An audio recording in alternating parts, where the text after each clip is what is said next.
आदाब नाजरीन, आपके पसंदीदा प्रोग्राम अदब को लेकर हम हाजिर हैं। मैं हूं आपका मेज़बान डॉक्टर जतिंदर परवाज़। जैसा कि आप जानते हैं कि हम अपने इस प्रोग्राम में किसी न किसी नए मौजू को लेकर हाजिर होते हैं, और आज हमने जिस मौजू का इंतखाब किया है वो है कंवर महेंद्र सिंह बेदी की अदबी खिदमत। कंवर महेंद्र सिंह बेदी मशहूर और मारूफ शायर तो थे ही, वो आला ओहदों पर भी रहे, और उन्होंने जो इंसान दोस्ती के सिलसिले में अपनी जो एक शख्सियत बनाई वो हमें दूसरों में दिखाई नहीं देती। हर आदमी में होते हैं 10-20 आदमी जिसको भी देखना हो कई बार देखना।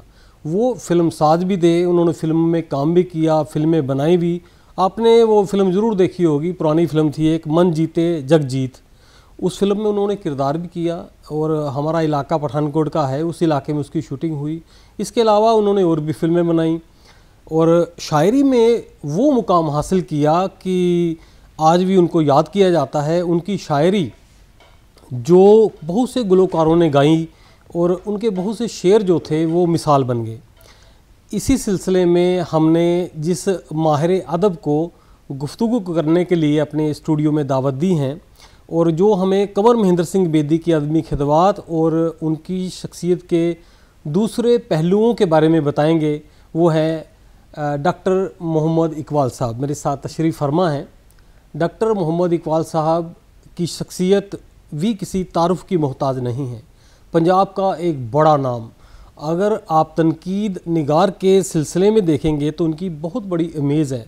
1 दर्जन से ज़्यादा किताबें आपने लिखी हैं, 6 से ज़्यादा बार आपने MA की है, और PhD तो आप हैं ही। इसके अलावा आप शिरोमणि साहित्यकार उर्दू भी हैं, पंजाब सरकार ने आपको अवार्ड दिया है। और पंजाब का जो उर्दू अकेडमी है उसके आप साबका सेक्रेटरी भी हैं। इनकी शख्सियत भी ऐसी है कि उसको चंद लफ्ज़ों में समेटना आसान नहीं है। तो आइए बात करते हैं इनसे और जानते हैं कंवर महेंद्र सिंह बेदी के बारे में। डॉक्टर साहब, आपका हमारे इस प्रोग्राम में इस्तकबाल है, खैर मकदम है, आपका स्वागत है। शुक्रिया। डॉक्टर साहब, मैं जानना ये चाहता हूँ कि कंवर महेंद्र सिंह बेदी सहर, उनकी जो इब्तदाई तालीम थी वो कहाँ हुई, उनका जो बचपन कहाँ बीता, और कुछ बताइए उनके बारे में कि उन किस माहौल में वो पैदा हुए। जी, मत सहल हमें जानो, मत सहल हमें जानो, वाह, फिरता है फलक बरसों, अच्छा है। तब खाक के पर्दे से इंसान निकलते हैं, तब खाक के पर्दे से इंसान निकलते हैं। जिंदा दिली, सखावत, मुरब्बत, अदब दोस्ती, अदब नवाजी और इंसानी मोहब्बत को अगर यकजा कर दिया जाए तो जिस दिलकश शख्सियत की तस्वीर जहन में उभरती है उनका नाम है कंवर महेंद्र सिंह बेदी सहर। अच्छा। आप 9 मार्च 1909 में, अच्छा, मिंट उमरी जिसे आप साहिवाल कहते हैं, जी। में पैदा हुए, और वहीं गवर्नमेंट स्कूल में आपकी प्राइमरी तालीम हुई। अच्छा। प्राइमरी का इम्तहान पास करने के बाद लाहौर का एक बड़ा नामवर तालीमी इदारा था चीफ्स कॉलेज। बहुत सही, आपने नाम सुना होगा, मशहूर। चीफ्स कॉलेज एक तरबियत गाह थी, और वहाँ पर जागीरदारों, नवाबों और रऊसा के बच्चे तालीम हासिल करते थे। तो बेदी साहब को भी वहाँ पर तालीम के लिए दाखिल किया गया, जहाँ पर आपने सीनियर कैम्ब्रिज का डिप्लोमा हासिल किया। चीफ्स कॉलेज से एक तरबियत गाह, जैसे मैंने अर्ज किया, वहाँ पर तलबा की ओवरऑल डेवलपमेंट, हारमोनियस डेवलपमेंट पर, हमागीर तरक्की पर ज़्यादा जोर दिया जाता था।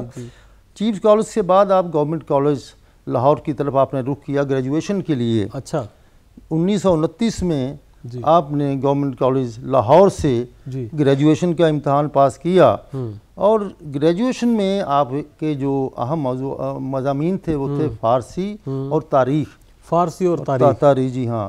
तो क्योंकि बेदी साहब को जो उर्दू से इश्क पैदा हुआ, मैं समझता हूँ वो उसी गवर्नमेंट कॉलेज के उन्होंने फ़ारसी को अपनाया, तारीख़ को अपनाया, तो वहाँ से ग्रेजुएशन का इन्होंने इम्तहान पास किया, और उसके बाद फिर अपने जागीरदारी के मामलात में मसरूफ़ हो गए।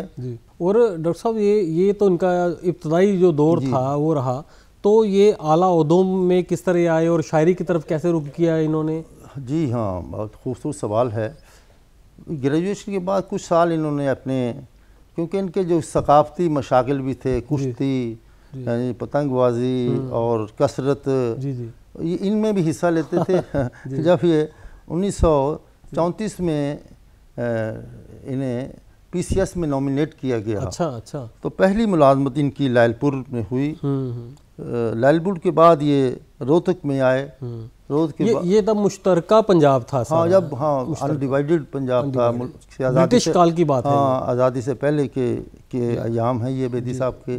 तो मुख्तलिफ जगहों पर ये रहे और 1947 में ये सिटी मजिस्ट्रेट दिल्ली में हुए। बेदी साहब ने जिस हिकमत अमली से दिल्ली के माहौल को ठीक किया, तो वो लोग उसका आज भी जिक्र करते हैं, तहरीरी तौर पर भी और ज़ुबानी तौर पर भी, कि बेदी साहब ने दिल्ली के हालात को किस तरह संभाला, जिस तरह कंट्रोल किया। इनकी इंतज़ामी सलाहियतों का सबूत उनकी बतौर तकर्री के दिल्ली में मिलता है। और शायरी में तो इनका जो आगाज़ हुआ था वो चीफ्स कॉलेज में हो गया था। अच्छा। हाँ, चीफ्स कॉलेज में एक इनके उस्ताद थे सैयद साहब, तो वो बड़े अदब नवाज थे, बड़े वो मिसरा तरह दे दिया करते थे तलबा को। अच्छा। और जिस बच्चे को देखते थे कि बड़ा अच्छा ऐसे कलाम लाया है तो उसे इनाम भी देते थे, वो किसी नकटाई, पेन या कोई ऐसी इस तरह की चीज़ें। तो बेदी साहब ने जो पहला मिसरा तबाह किया था उस अपने तालिब इल्मी के ज़माने में, ज़रा होशियार रहना देखना धोखा न खा जाना। अच्छा, ज़रा होशियार रहना देखना धोखा न खा जाना। हसीनों ने छुपाया आस्ती में मार होता है। हसीनों ने छुपाया आस्ती में, ये पहला उसकी अवलीन काबिश थी, उनकी शेरी काबिश। फिर तो वो मुख्तलिफ अदबी माहौल में ढलते गए, मुख्तलिफ मकामात पर तकर्री होती रही, आदम नवाज दोस्तों से उनके मरासिम मुस्तहकम होते गए और इस तरह उनकी शायरी आगे बढ़ती गई। मुझे उनका एक शेर याद आ रहा है कि आए हैं समझाने लोग कितने हैं दीवाने लोग। बड़ी प्यारी गज़ल है। एक शेर बेदी साहब का और बड़ा मशहूर हुआ कि अभी वो कमसिन उभर रहा है, अभी है उस पर शबाब आधा। क्या मिसरा देखिए, क्या और क्या रदीफ रख के बात कही है। अभी वो कमसिन उभर रहा है, अभी है उस पर शबाब आधा, अभी जिगर में खलिश है आधी, अभी है मुझ पर इताब आधा। हाँ, आधा वाला तो कैसे आधा एक रदीफ रख के उन्होंने निभाया है। वो एक मिसाल है। वो सामिन आज भी उसको याद करते हैं, उन अशार को। जी। तो डॉक्टर साहब, मैं ये जानना चाह रहा हूँ कि इनकी शायरी, इन्होंने नज़म भी लिखी, नसर भी लिखी, गज़ल और दूसरी असनाफ में भी इन्होंने काम किया। इनकी जो एक खुद नविस्त है, आप बीती है, ऑटोबायोग्राफी, जी, उसके बारे में बताइए कि उसमें क्या है और वो दूसरी ऑटोबायोग्राफी जो लोगों ने लिखी है उर्दू में, उससे ये मुख्तलिफ कैसे है। यादों का जश्न शायद नाम है इसका। हाँ, यादों का जश्न उनकी बड़ी मारूफ सवाने उमरी है, खुद नविस्त सवाने उमरी। सवाने उमरी और लोगों ने भी लिखी है। अच्छा। लेकिन बेदी साहब को इनफरादियत इसलिए हासिल है कि इसमें कोई इन्होंने तसन्नो से काम नहीं लिया। अच्छा। जोश साहब ने भी अपनी बायोग्राफी लिखी, लेकिन जोश साहब पर हालांकि उसकी भी आदमी अहमियत से इनकार नहीं कर सकते हम। लेकिन अल्फाज की जो भरमार है जोश साहब, वो आपको बेदी साहब के यहाँ नहीं मिलेगी। अच्छा। बड़ी सादगी है, जो जैसे इनकी ज़िंदगी सादा थी, मैं समझता हूँ उसी की आकाश इनकी सवाने उमरी है, बड़ी रवानी के साथ। और सबसे ज़्यादा उस ज़माने उस अहद की तफहीम में ये यादों का जश्न बहुत मुआवन साबित होती है। उस ज़माने का कल्चर, उस ज़माने की रिवायात।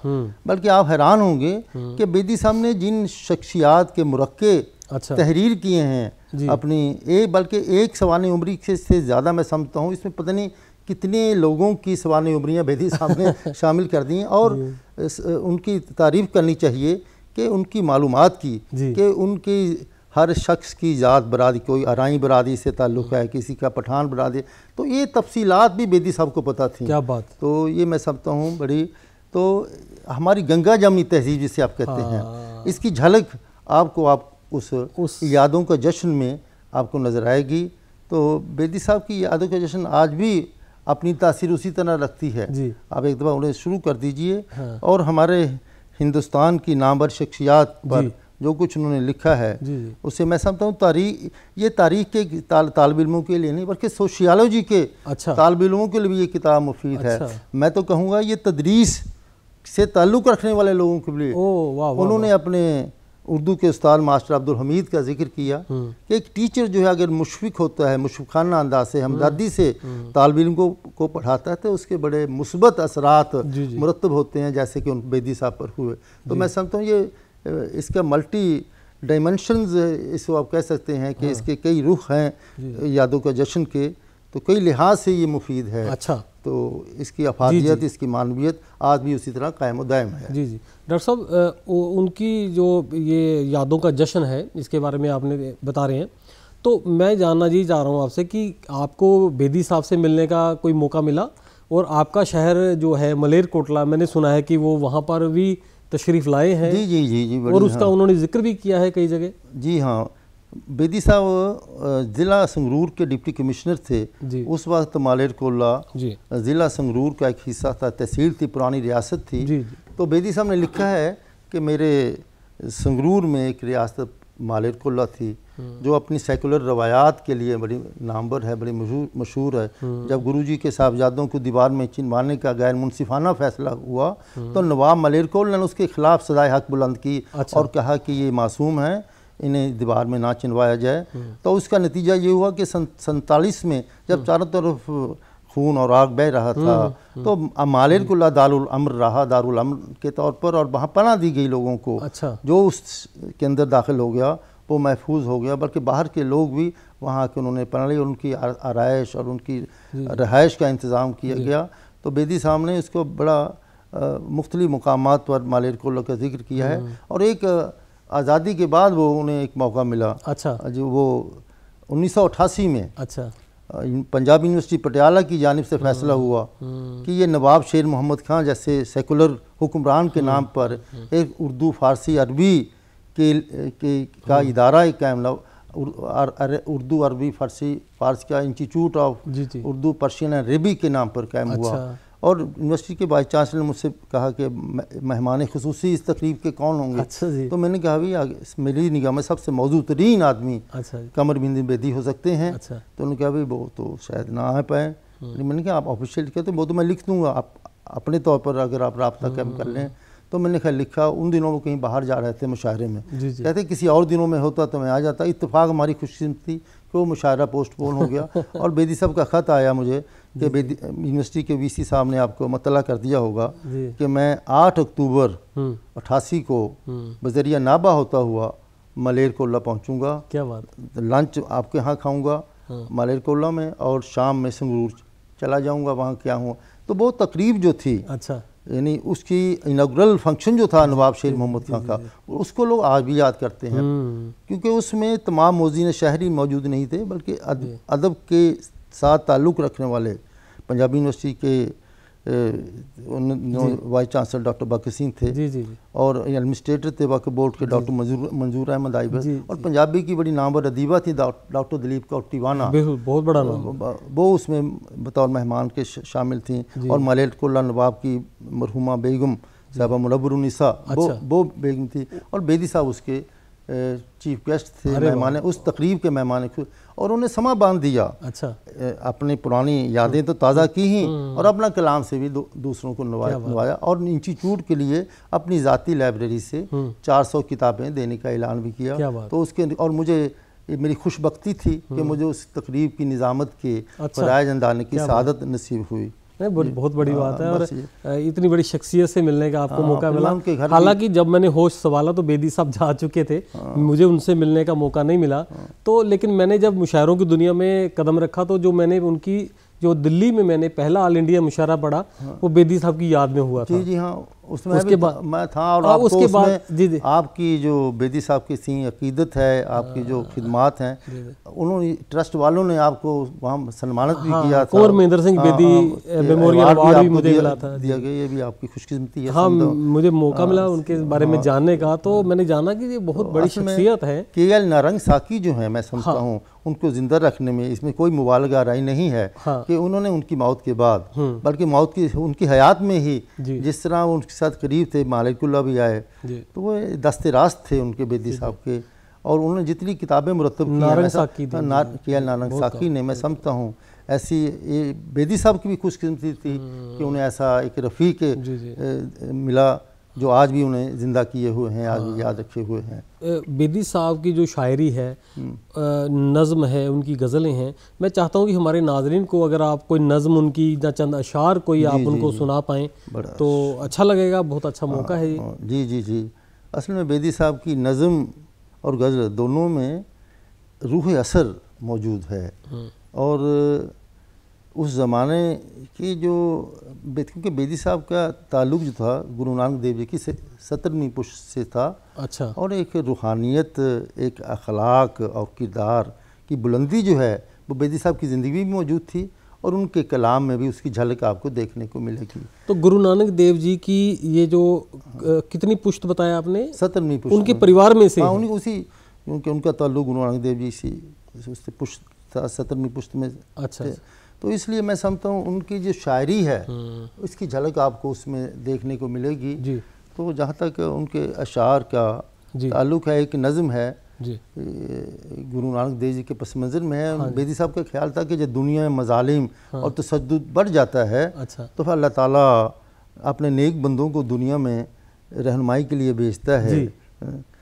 रूह इंसान खुदा के सामने फरियाद की, रूह इंसान खुदा के सामने फरियाद की, जो ज़मीं पर हो रहा था सब बयां रूदाद की, जो ज़मीं पर हो रहा था सब बयां रूदाद की, और कहा हद हो चुकी है कुफ्र की इल्हाद की, और कहा हद हो चुकी है कुफ्र की इल्हाद की, एक दुनिया मुंतज़िर है आपके इरशाद की। क्या बात। तब ये फरमाया खुदा ने सबको समझाऊंगा मैं, तब ये फरमाया खुदा ने सबको समझाऊंगा मैं, आदमी के रूप में खुद ज़मीं पर आऊँगा मैं। क्या कहना? आदमी के रूप में खुद ज़मीं पर आऊँगा मैं। ये यानी इशारा है कि गुरु नानक देव जी दुनिया में आए, दूसरे लोग आए। तो ये सारा बेदी जी का। और इसी तरह एक पड़ोसी मुल्क से खिताब में उन्होंने जो कहे अशार वो भी याद रखने के काबिल हैं। हम किसी दीन से हों साहिबे किरदार तो हैं। अच्छा अच्छा, हम किसी दीन से हों साहिबे किरदार तो हैं, हम सना खाने शाहे हैदरे कर्रार तो हैं। हम सना खाने शाहे हैदरे कर्रार तो हैं, नाम लेवा है मोहम्मद के परस्तार तो हैं। वाह वाह, नाम लेवा हैं मोहम्मद के परस्तार तो हैं, यानी मजबूर पे अहमद मुख्तार तो हैं। क्या बात है, वाह वाह। इश्क हो जाए किसी से कोई चारा तो नहीं। क्या बात है। इश्क हो जाए किसी से कोई चारा तो नहीं, सिर्फ मुस्लिम का मोहम्मद पे इजारा तो नहीं। ये बहुत मशहूर शेर हो गया। मुस्लिम का मोहम्मद पे इजारा तो नहीं, हम किसी दीन से हों साहिब किरदार तो हैं। हम किसी दीन से हों साहिब किरदार तो हैं। कहते हैं गज़ल जो है इसमें ईमायत होती है, इसमें अलामत होती है। अब अंग्रेज़ों के ज़माने में जब पाबंदियाँ थीं तो लोग ईमायत से काम लेते थे अपने जज्बात के इजहार के लिए। देखिए बेदी साहब ने भी ऐसे ऐसे अशार जिनमें शादी देखिए और उनके माने देखिए। आदमी कल खुदा से डरता था। अच्छा, आदमी कल खुदा से डरता था, अब खुदा आदमी से डरता है। बेहतर जाहिर सी बात है कि मतलब, लेकिन इसमें सच्चाई देखिए, अर्जी सच्चाई और अखलाकी किरदार अकदार का जो जवाल भी देखिए। डॉक्टर साहब मैं ये जानना चाह रहा हूँ कि हमारे जो नए लिखने वाले हैं, नए शायर हैं, नए अदीब हैं, उनको बेदी साहब से क्या सीखना चाहिए? देखिए बेदी साहब जिन आला अकदार के तर्जुमान थे जी, और उर्दू के साथ उनका जो दिली मोहब्बत थी, मैं समझता हूँ वो जितनी उर्दू की फ़रोग़ के लिए अंजुमनें बनी सब में बेदी साहब शामिल होते हैं तकरीबन। और जिस खलूस के साथ उन्होंने प्रेम सभा के सदर भी रहे, दुनिया को अमन का भी पैगाम दिया, पूरी दुनिया में मोहब्बत का भी पैगाम दिया, और उर्दू का फ़रोग़ भी उन्होंने जिस तरह किया वो हमारे लिए मशअल राह हो सकती है आज के नौजवानों के लिए, आज की नस्ल के लिए, कि अगर हम वाकई उर्दू का फ़रोग़ चाहते हैं, इस मुल्क में उस तहज़ीब का फ़रोग़ चाहते हैं, तो हमें बेदी साहब की हयात और शायरी से रोशनी हासिल करना होगी। तो डॉक्टर साहब जो उनका अदब में क्या जो है एक अहमियत मिली है उनको, बेदी साहब को, हमारे जो अदबी पस मंज़र के हवाले से देखा जाए? देखिए, अदबी पस मंज़र की जब आप बात करते हैं तो बेदी साहब ने कोई मसनूई ज़िंदगी नहीं गुजारी और ना अदब में उन्होंने, वो सच्चे दिल से, वो खुद लिखा है उन्होंने कि मेरी पंजाबी मेरी मादरी ज़ुबान है, अंग्रेज़ी में मैंने एजाज़ हासिल किया, लेकिन मोहब्बत उर्दू से करता हूँ। अच्छा। और जितनी अंजुमनें बनी, जितनी दूसरे इदारे कायम हुए, और फिर बतौर नाज़्म मुशायरा, अच्छा, हाँ, नामुकम्मल होगी बात अगर उनकी निज़ामत की गुफ्तगू ना की जाए। अच्छा। यानी बेदी साहब ने ना जाने कितने मुशायरे लूटे हैं, और जितने उनकी निज़ामत की दाद आज भी तहरीर में उसके सबूत मिलते हैं कि बेदी साहब ने किस तरह मुशायरों को निज़ामत की। उर्दू अदब में तो उनकी जो गिरां कदर खिदमात हैं, मैं समझता हूँ उनकी शायरी और उनकी ये यादों का जश्न ही बहुत बड़े मतबूआत कह सकते हैं, काबिल कदर सरमाया है उर्दू अदब का, जो जब तक ये उर्दू अदब जिंदा है ये इससे हम रोशनी हासिल करते रहेंगे। बेदी साहब की आपने बड़ी एक उनकी जो शख्सियत है वो बहुत वसी है, बहुत इतनी बड़ी है कि उनको जल्दी समेटना कोई आसान नहीं है। मैं फिर भी चाहता हूँ कि आपको कोई और उनका कोई अशार कोई चंद याद आ रहे हो तो पढ़ लीजिएगा। बेवफा मुझको सोच कर कहना, अच्छा, बेवफा मुझको सोच कर कहना, मुंह से निकली तो फिर पराई है। अच्छा, हम कहते हैं बोलने से पहले सोच लो, बेवफा मुझको सोच कर कहना, मुंह से निकली तो फिर पराई है। बहरहाल मैं समझता हूँ वक्त इजाज़त नहीं देता, वरना बेदी साहब की हयात और फ़न पर गुफ्तगू के लिए हमें बहुत सारी नशस्तों का अहतमाम करना होगा, और किसी इंशाअल्लाह आइंदा नशस्त में इस पर सैर हासिल तबसरा करेंगे। और अब उनके आप देख लीजिए जंग के बारे में उन्होंने, जंग अमन की ज़रूरत पर जो उन्होंने कहा, दोस्त दुश्मन सबसे बेगाना बना देती है जंग, दोस्त दुश्मन सबसे बेगाना बना देती है जंग, मुल्क है क्या चीज़ तहजीबें मिटा देती है जंग, मुल्क है क्या चीज़ तहजीबें मिटा देती है जंग, जंग करनी है करें हम मिलके बेकारी से जंग, जंग करनी है करें हम मिलके बेकारी से जंग, बुग़्ज़ से, कीने से, नफरत से, दिल आज़ारी से जंग, कहत से, सैलाब से, तूफ़ान से, बीमारी से जंग, भूख से, अफलास से, गुर्बत से, नादारी से जंग, दोस्त दुश्मन सबसे बेगाना बना देती है जंग। देखो क्या आज के माहौल में भी ये चीज़ें जो है वो, जी हाँ, मैंने शुरू में कहा था इस्तेमाल हो सकती हैं आलमी अमन के लिए और यकजहती के लिए उनकी कोशिशें कभी रायगा नहीं जाएंगी। बेशक बेशक, और इंसान दोस्ती के लिए भी नाजरीन जैसे कुंवर मेहंदी बेदी साहब को याद किया जाता है, वो भी बातें याद रखने वाली हैं। वक्त इजाज़त नहीं देता, नहीं तो बहुत सी लंबी चौड़ी गुफ्तगू उस पर हो सकती थी। डॉक्टर साहब से बहुत अच्छी बातें हुई, आपने बड़ी ही अच्छी और बहुत सी ऐसी चीज़ें हमारे नाजरीन तक पहुँचाई जो वाकई में हमारे इल्म में होनी चाहिए थी। नाजरीन, आइंदा फिर किसी नए मौजू के साथ आपसे मुलाकात होगी, तब तक के लिए इजाज़त दीजिए। आदाब।